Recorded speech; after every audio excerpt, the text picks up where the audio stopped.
भीम का नागलोक में पहुंचकर 8 कुंडों के दिव्य रस का पान करना।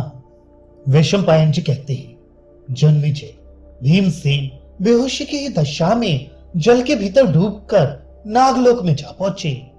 उस समय कितने ही नाग कुमार उनके शरीर से दब गए। तब बहुत से महाविष्टर नागों से मिलकर अपनी भयंकर विष वाली बड़ी बड़ी दाढ़ों से भीमसेन को खूब डसा। उनके द्वारा डसे जाने से कालकूट विष का प्रभाव नष्ट हो गया। सर्पों के जंगम विष ने खाए हुए स्थावर विष को हर लिया। चौड़ी छाती वाले भीमसेन की त्वचा लोहे के समान कठोर थी, अतः यद्यपि उनके मर्म स्थानों में सर्पों ने दांत गड़ाई थी, तो भी वे उनकी त्वचा को भेद न सके। तत्पश्चात कुंती नंदन भीम जाग उठे।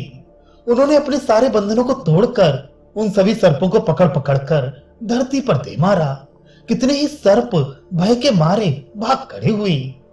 भीम के हाथों मरने से बचे हुए सभी सर्प इंद्र के समान तेजस्वी नागराज वासुकी के समीप गए और इस प्रकार बोले, नागेंद्र एक मनुष्य है जिसे बांधकर जल में डाल दिया गया है।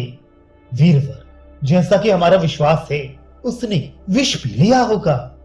वह हम लोगों के पास बेहोशी की हालत में आया था, किंतु हमारे डसने पर जाग उठा और होश में आ गया।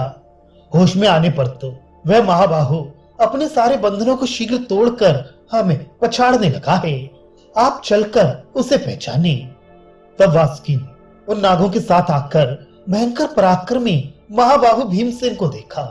उसी समय नागराज आर्यक ने भी उन्हें देखा, जो पृथा के पिता शूरसेन के नाना थे।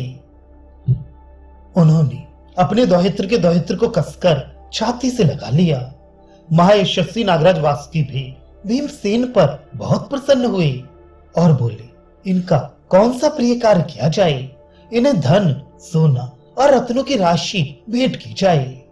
उनके यूं कहने पर आर्यक नाग ने वासुकी से कहा, नागराज यदि आप प्रसन्न हैं तो यह धनराशि लेकर क्या करेगा।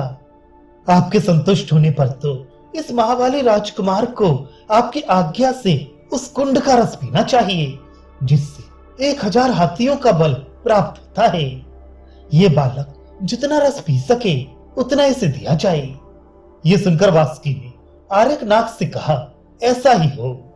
तब नागों ने भीमसेन के लिए सस्ते वाचन किया। फिर वे पांडु कुमार पवित्र हो पूर्वाभिमुख बैठकर कुंड का रस पीने लगे।